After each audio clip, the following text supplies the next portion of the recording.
राधे राधे दोस्तों, स्वागत है आप लोग का हमारे YouTube चैनल सनातन की जानकारी 24 में। वैसे तो सनातन धर्म के पुराणों में अनंत कथाएं हैं और उसी कथाओं में एक बहुत ही मार्मिक कथा है श्री गणेश और शिव जी का। भगवान शिव और गणेश जी के युद्ध की कथा पुराणों में वर्णित एक रोचक और शिक्षाप्रद प्रसंग है। यह कथा विशेष रूप से शिव पुराण और स्कंद पुराण में मिलती है। यह कथा न केवल भगवान शिव और गणेश जी के आपसी संबंधों को दर्शाती है, बल्कि इसमें कर्तव्य अनुशासन और विनम्रता का भी सुंदर संदेश छुपा हुआ है तथा यह भी दर्शाता है कि मातृ शक्ति क्या और कितना शक्तिशाली है। तो कथा में आगे बढ़ने से पहले वीडियो को लाइक और चैनल को सब्सक्राइब जरूर करें तथा बेल आइकन की घंटी भी दबा दें। दोस्तों, कथा बहुत ही रोचक होने वाली है, तो आइए इस कथा को विस्तार से जानते हैं। शिव पुराण के अनुसार माता पार्वती ने स्नान से पहले अपने शरीर पर हल्दी का उपटन लगाया था। इसके बाद उन्होंने उपटन उतारा और उपटन और पंचतत्वों से एक पुतला बनाया। फिर उसमें प्राण डालकर उसे विनायक नाम दिया। इसके बाद माता पार्वती ने विनायक को कहा, पुत्र मैं स्नान करने जा रही हूँ, जब तक मैं स्नान करके बाहर नहीं आ जाती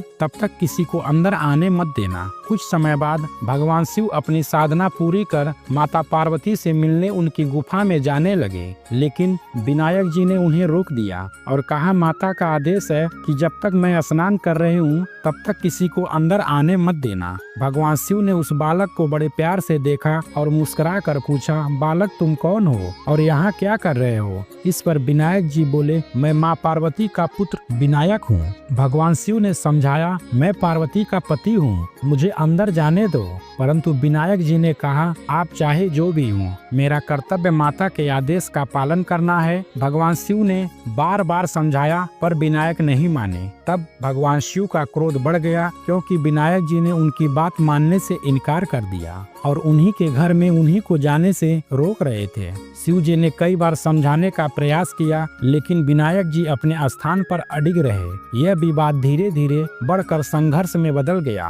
भगवान शिव ने अपने गढ़ों को विनायक जी को हटाने का आदेश दिया। उनके गढ़ नंदी और भृंगी ने विनायक जी पर आक्रमण कर दिया, लेकिन वह परास्त हो गए। विनायक जी ने अपने शक्ति और पराक्रम से शिवगढ़ों को हरा दिया। उनकी शक्ति और साहस देखकर सभी हैरान रह गए कि इतना छोटा सा बालक इतना शक्तिशाली कैसे है। अंत में भगवान शिव ने स्वयं युद्ध का निश्चय किया। उन्होंने त्रिशूल उठाया और विनायक जी से भिड़ गए। दोनों के बीच भयंकर युद्ध हुआ। अंततः शिव जी ने अपने त्रिशूल से विनायक जी का सिर काट दिया और विनायक जी ने अपने माता को पुकारते हुए अपने प्राण त्याग दिए। माँ पार्वती ने अपने पुत्र की आवाज सुनकर गुफा से बाहर आई तो माता पार्वती ने यह देखा कि उनके पुत्र का सिर कटा हुआ है, तो वह अत्यंत क्रोधित और दुखी हो गई। उन्होंने अपनी शक्ति से समस्त सृष्टि को नष्ट करने का संकल्प लिया। उनके क्रोध के कारण तीनों लोकों में हलचल मच गया। देवताओं ने माता पार्वती को शांत करने का प्रयास किया, लेकिन वह नहीं मानी। उन्होंने स्पष्ट कहा कि यदि उनके पुत्र को जीवित नहीं किया गया तो वह सब कुछ समाप्त कर देंगी, सारी सृष्टि को उलट पलट देंगी।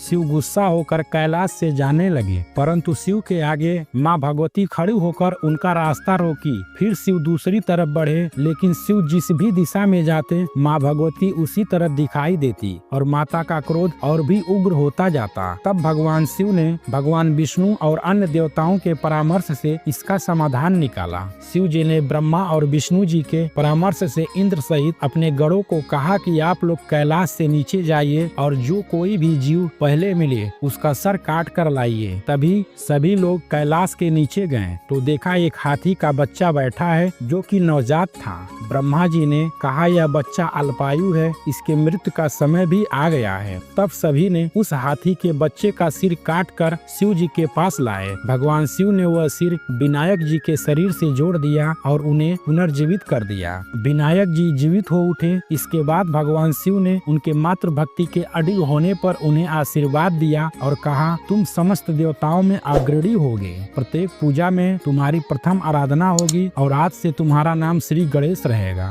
उसके बाद माता भगवती का क्रोध शांत हुआ और माता ने श्री गणेश को प्रेम से अपने गोद में उठा लिया। तो दोस्तों, आप लोग भी प्रेम से बोलिए जय श्री गणेश। राधे राधे। मिलते हैं अगले वीडियो में, तब तक के लिए जय श्री राम।